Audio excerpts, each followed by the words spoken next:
watched Desperate Housewives and you're like, oh my goodness, why do I relate to her so much? Maybe it's Gabrielle's boldness, Bree's control, or Lynette's exhaustion. What if I told you that those characters reveal the exact state of your feminine energy? By the end of this video, you'll know exactly the feminine energy archetype from Desperate Housewives that you embody and how to shift from the wounded version into your healed magnetic feminine. I personally have used this archetype work on myself, and it has allowed me to transform from blending in and instead become more confident and also build a magnetic personal brand that attracts so much opportunities. And by the way, this video is actually part of a new series on my channel called Decoding the Divine Feminine, where I uncover hidden lessons about feminine energy, power, and self-growth inside of pop culture, TV shows, and the characters we grew up obsessed with. So if you love diving deeper behind the why of women's behavior, as well as the archetypes and energies that make us magnetic, make sure to subscribe and turn post notifications on so you don't miss the next breakdown. And also, quick disclaimer, there will be spoilers in this video, so if you haven't watched Desperate Housewives or haven't finished it, this is your warning, babe. And before we even dive in, go ahead and comment down below your favorite Desperate Housewives character. I want to see which archetypes we have in here. So there are a total of 5 feminine archetypes of Wisteria Lane, I'm calling them. And first is, I'm going to break down Gabrielle Solis, Bree Kamp, Lynette Scavo, Susan Meyer, and then Edie Britt. So let's get into it. So first things first, like I said, I'm going to break down the healthy as well as the wounded freaking characters that they have and their characteristics in terms of their feminine, so healthy, wounded, and then also I'm going to be giving you guys a healing habit if you see any of their characteristics within you, okay? So first things first, the healthy thing about Gabrielle Solis, I love Gabrielle Solis. I think that she is very spicy. I think that she's very awesome when it comes to how she presents herself and her confidence. And there's many things where she was lacking, as you know. Her character development was very, very good, especially towards the end, where she really understood that her family were where she found a lot of her purpose and where she found a lot of her love for not only herself, but also for others. Because as you know, she was very full of herself. Especially in the beginning, she didn't care about anybody else but herself. She didn't care about family. She didn't care about any of that. But she actually elevated a lot as a woman when she started actually caring a lot more about other people than herself. And I think that's, I think a lot of times, a lot of women are very self-centered. And when they start making it not about them and about how they and their benefit, and I'm not saying that you should kind of like strip yourself and not think about yourself for the sake of others, but I'm saying when you do not be so self-conscious only in yourself and you start caring about other people, your world expands because you don't only see yourself, right?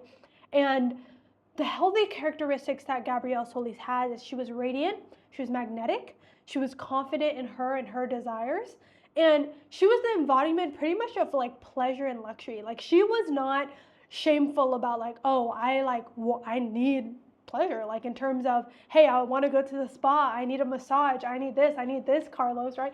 She was not shameful in telling that, and I think that that's very healthy. Like you should talk about your desires, especially when it's pleasurable. Like I think a lot of women are very scared to ask for help, and that is a sense of pleasure. Like having the weight off of you, that is a sense of pleasure, right? She was not scared to ask for help. She was not scared to ask for favors. She was not scared for any of that. If anything, she would push favors onto other people. Like she would give her kids over to, Karen, and she would give it over to the neighbors, and she would not care. She's like, girl, I need to go. Like I got things to do. And I'm not necessarily saying you do that, but that's what I mean, how like ruthless she was with kind of her me time, her self-care, and her sense of pleasure. So she knows what she wants and she isn't afraid to claim it. Like she knows if she wants that job, she knows she wants that person, she knows that she wants that certain thing, she will go to wit's end to make it happen.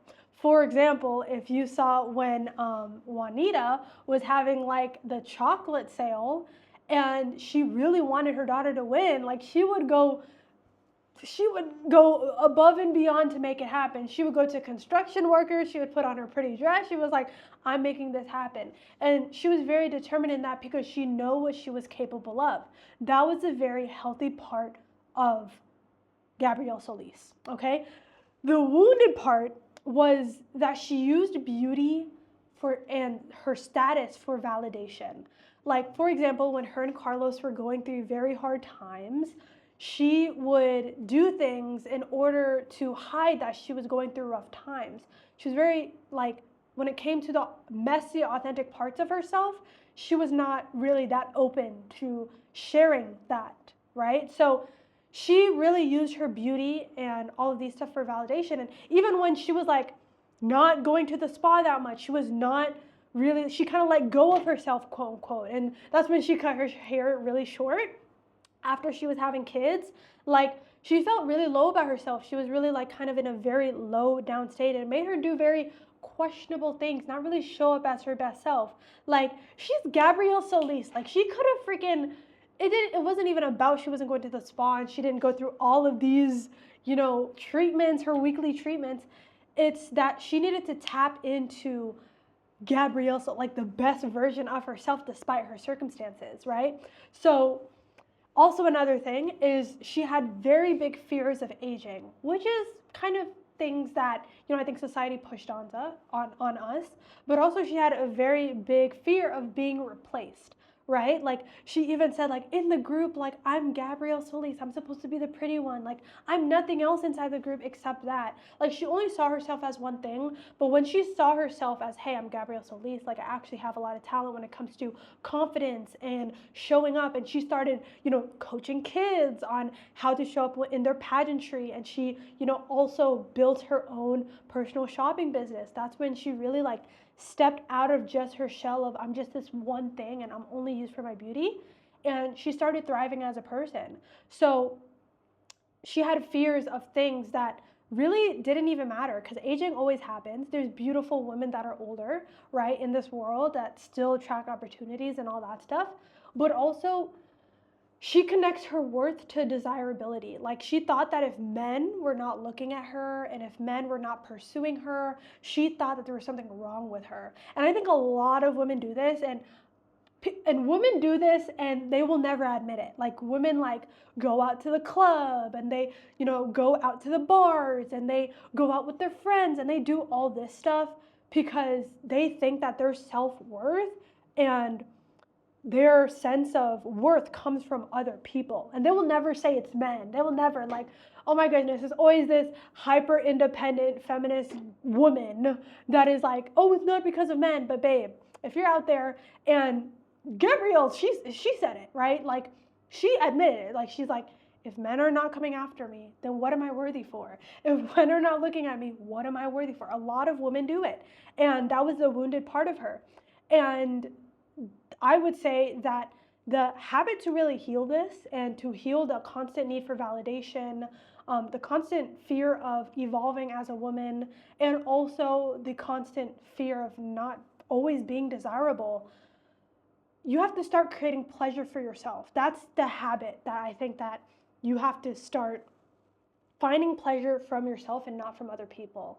And not for attention. Like, a lot of girls post thirst traps and bikini photos on Instagram and like all of this stuff and for validation, for attention, but aren't willing to give the attention to themselves and truly give it to themselves, not for other people, but for themselves.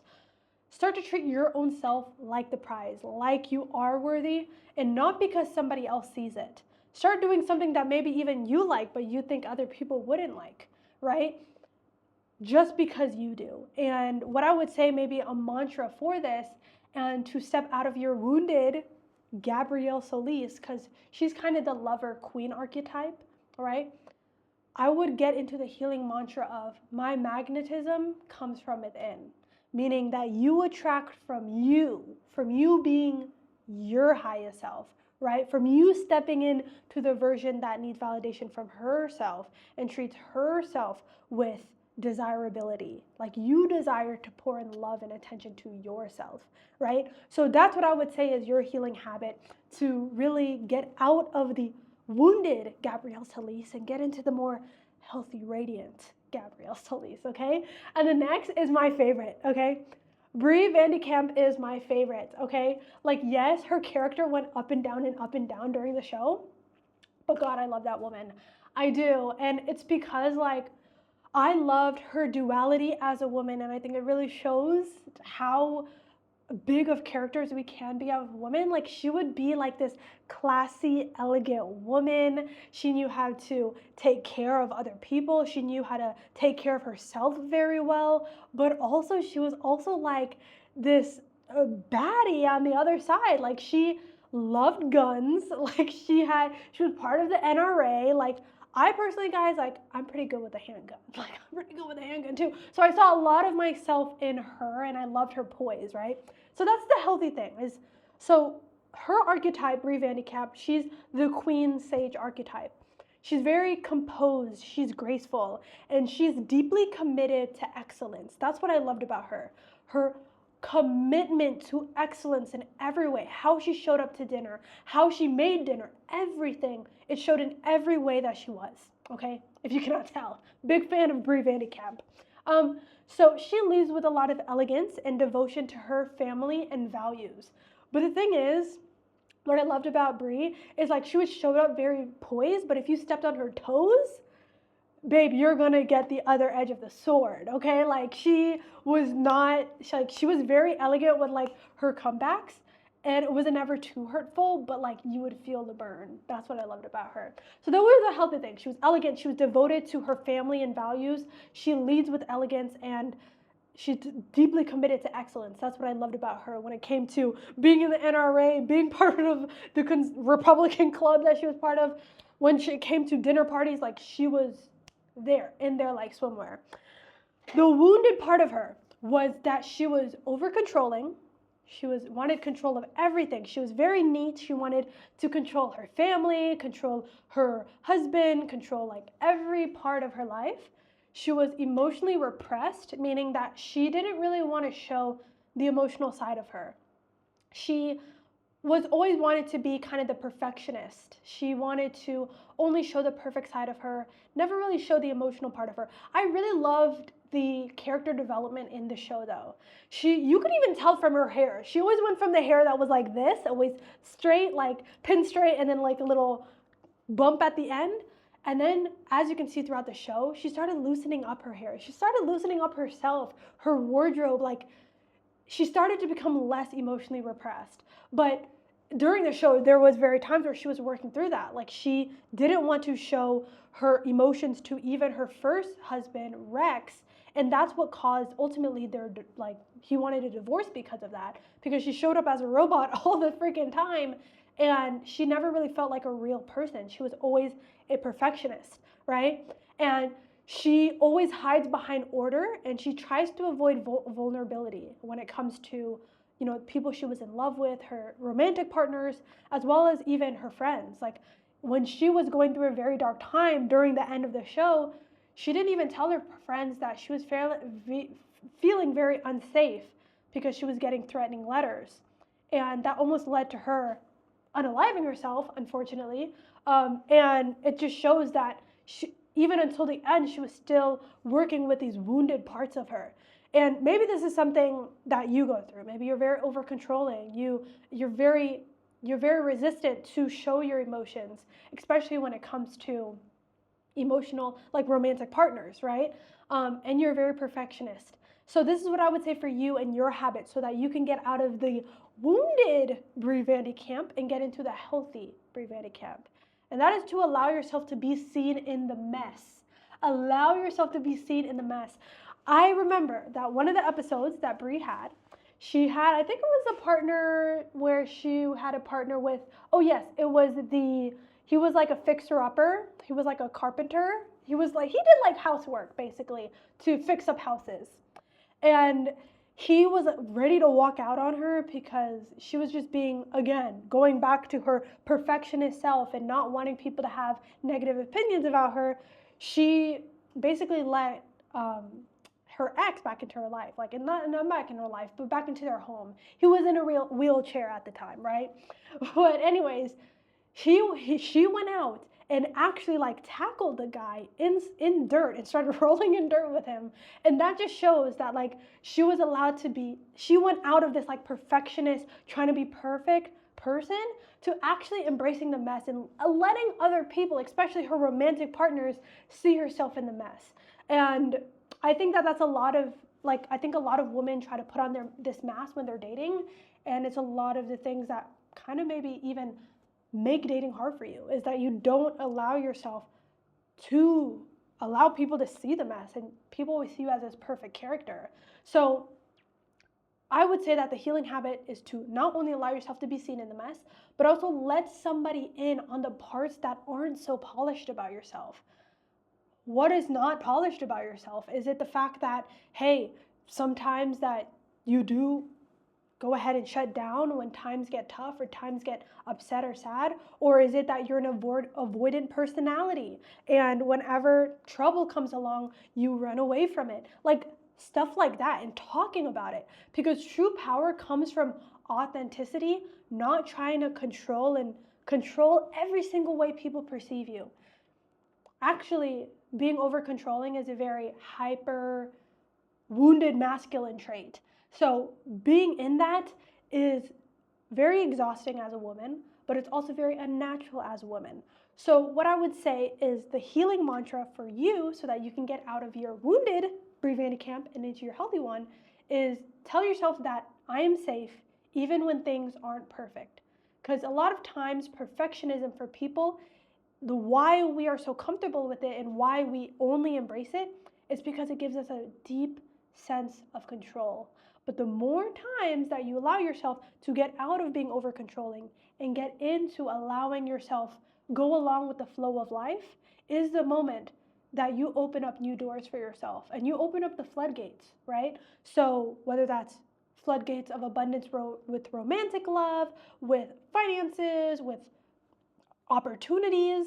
So allow yourself to literally say, I'm safe even when things aren't perfect. Just because things are out of your control doesn't mean that you're unsafe, okay? So that's what I would say for Bree Kamp. Chef's kiss when they developed that character. I love that girl. She did a lot of questionable things that I don't agree with in the show, but altogether as a character, very sharp character. Next, Lynette Scavo. Okay, Lynette Scavo. She is the archetype, the mother plus Huntress archetype, okay? So if you look at the 7 different types of feminine archetypes, that's what I'm going over, okay? She's a combination of the both. So the healthy part about Lynette Scavo, she's a very fiery character. She is fiery when it comes to how she loves people. She loves people to the end. Like, she will act like she doesn't love people, but she like actually really loves people. And that's because like women, our duality is crazy. We can love people so much, but on the other side of the coin, we can hate people just as fast and just as deeply. And I think that really reflects Lynette, is that she's fiercely loving, but she can also fiercely not like you if you F with her family, right? She's also very responsible and very capable. So that is the very healthy part of Lynette. When she gets things done and protects those that she loves. She's very mama bear. Like, that's how I would describe Lynette. I mean, she had like 6 kids in the show. Like, babe, she had a lot of responsibility, but she handled it very well for what she was being offered. One thing that I very admired about Lynette, even though she wasn't one of my favorite characters, is that she always seemed to be the person that was very solution oriented. And that is a very healthy trait, is like when a situation happened, she only not like, I admire that she could keep her cool, but also very quickly come up with a solution. And that's why she was a very big powerhouse when it came to business. So that's one thing that I loved about Lynette Scavo, is that fiercely loving, responsible, she was capable, she gets things done, and she protects those that she loves. Wounded, the wounded about Lynette Scavo is that she was very burnt out from overgiving, and that's why she resented her family so much. Whenever she was pregnant and she would come up with, like, she was pregnant in the show, she would feel resentment. She would be like, I don't want this baby. Like, when she was about to have twins at the end, she was resentful. She didn't want to have this baby. It's because she associated having kids with having to give up parts of herself. And that's because she was so fiercely loving, right? And she also, like I said, carried a lot of resentment. She carried a lot of resentment. Even her resentment led to her almost divorce with her husband. And And she understood that what drove her to have her husband was to be fiercely loving, but what also drew her away from her husband was the fact that she was also, like I said, with very being fiercely loving, you can be very fierce when it comes to your hatred. And I think that's what led to her and her husband's relationship, right? I'm forgetting his name. I don't know why I'm forgetting his name, but everybody hates him. And I'm like, honestly, I don't really see why.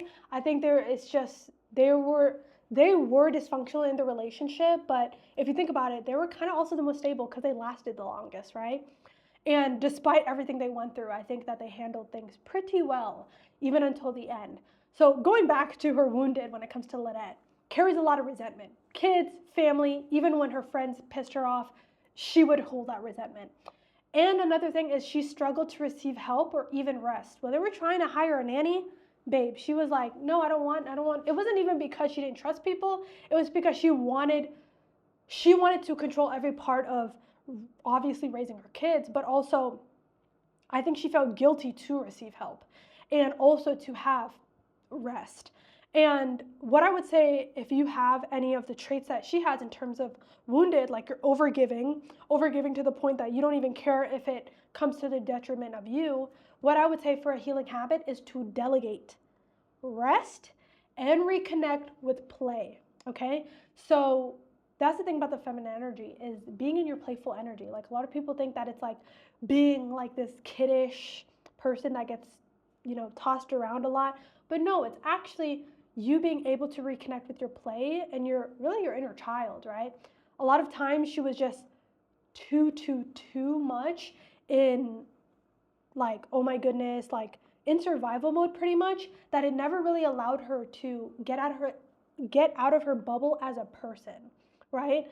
And another habit to have, if you have a lot of Lynette Scavo wounded traits, is allow yourself to receive support and joy without needing to earn it, and without needing to be like, I need to be exhausted in order to have this thing. It's like, no, babe, sometimes you just need rest. Sometimes you just need to reset, right? She always wanted to be on the go, and be in survival mode, basically. Until at the very end, I think she actually found her rope and found out that, hey, I need to get rid of my resentment. This resentment is only holding me back in my marriage, but also in my life. And her passion led to her success, but it also can lead to her detriment when she was too resentful, right? Too deep in the emotion of being resentful. So that's what I would say, is ask for help. A lot of women are so scared to ask for help and so scared to receive so that they can rest. So healing mantra I would say for this is telling yourself that I am worthy of both rest and also pleasure. That's one thing I would tell Lynette Scavo, is like, girl, you're worthy of rest and also pleasure. Next thing is Susan Meyer. A lot of people hate Susan Meyer. I think that she is a very unique character, to say the least, okay? So she is the maiden lover archetype. So the healthy traits that she had is that she was very romantic. She was a big romantic, a big lover girl. She was creative, she was playful, she was open-hearted, and it reminds a lot of kind of like, she is like the definition of like an inner child as an adult. Like, she was not shy of basically going ahead and letting her inner child run free. It literally shows the beauty of both innocence and hope. She was that type of person for sure. The wounded traits that she had is that she was emotionally dependent. As we know, Susan was the type of girl, she could not live without being in a relationship. It seemed like that, right? She always had to be in a relationship. And when Mike was in the hospital from being in a coma, she immediately was in a relationship with that British guy. Like, babe, she could not take a rest because she couldn't be by herself. And there was even a portion in the show where she was learning to love to be with herself. And a lot of times Susan would also self-sabotage. For example, she would go ahead and when Mike was in a coma, she would self-sabotage by being in another relationship. It's like, babe, and then he ended up waking up anyways. It's like, oh my goodness. she would self-sabotage all the time. She would try to self-destruct things, and she was known for being very clumsy, and she would do things. I see a little bit of myself in Susan, like being very like impulsive, like that was very Susan of her. And she's stuck in victimhood a lot, and she stuck in victimhood when things didn't go her way. Like she would say that it's other people's fault, and she would try to point the blame. And like, for example, when her daughter, I'm forgetting her daughter's name, I'm so sorry, but the older daughter, that was her only daughter, duh, it's her older daughter, but her older daughter basically got attacked. She would try to find the first person to basically blame. And it ended up being the kid that just moved in from across the street, when it's like, babe, like, yes, they were talking, but like, you just want to find somebody to point the finger at so that she can act out of character. Like, she just loved acting out of character. So that's the wounded part of basically Susan. She wanted to constantly, I feel like she was obsessed with being triggered. Like, she just loved being triggered so she can go off on somebody. So the healing habit for this is start building self-trust with yourself. Start nurturing your inner girl and like validate your emotions for yourself and learn how to self-soothe. Like, you don't always have to go running to somebody or another relationship or something to actually be healed. You can heal yourself, okay? So the healing mantra for this is that I am my own safe place. She needed to understand that. And I think at the end, as she lost like a terrible ending, she lost Mike because he got shot. Like, I think that was for a reason. It's because she was always learning to be emotionally dependent on other people, on her daughter, on other people, that she had to like forcefully be on her own. And that was like her last kind of healing moment and her like ultimate character development. And I know it wasn't like, I think that was pretty unnecessary, but looking back on it, I think that's what was needed kind of for Susan as a character, is knowing that she needs to know that she is her own safe place. Next is Edie Britt. So a lot of people would say she's not a main character, but I just kind of put her because I think that she is a good representation of another type of feminine archetype that wasn't in other characters, like obviously Susan and, you know, Bree, Kamp, and all those 4 characters. Like, I think she was very different. So Edie Britt is the Seductress, dark feminine, and Huntress archetype. The healthy part of Edie, she was very bold, unapologetic, seductive, and confident in her power. She knows how to walk into a room and command attention without asking for permission. That's what I loved about Edie, is that she would walk into a room and she would know how to grab people's attention without even having to say a word, right? Now, the thing about that was wounded, I think personally, she had a very, very, like, she had a lot of wounded traits. And I also think that she didn't have that great of character development. Maybe she did, but I don't think she had that much great character development. Maybe it's because she got cut off the show. I don't know what it was, but I wish I could have seen her all the way till the end. And the wounded part of her is that she uses seduction as armor and her kind of sexiness as armor. And she also manipulates or kind of competes for validation because she doesn't feel safe being soft. She doesn't feel safe just being herself and showing herself. Like, for example, when she was with Carlos, which is what such a twisty turn, like I would have never expected that. But when she was with Carlos, she just allowed herself to let loose, and she allowed herself to kind of show the ugly parts of her, the authentic, soft, vulnerable parts of her that weren't always so seductive to Carlos. And even though that relationship didn't really show up, because I think that there was a lot wrong with that relationship, she didn't feel fully safe being soft. And I think that's what ultimately led to her demise as well, is because she actually felt very safe with Dave. And Dave was, as we know, a psychopath, but she felt safe with Dave until she found out what he did and what his true intentions were with being in Wisteria Lane. And I think that's what made her literally like that led to her demise, because she didn't even know what to do, to let her guard down and be soft for a man, and then for him to be a complete fraud was insane. My jaw was dropped when I found out about that, by the way. But the healing habit that you can have for this is to practice vulnerable power. Vulnerable power, because there's power in, yes, being that powerful, magnetic, unapologetic, bold self. There's power in that, but there's also power in your vulnerability.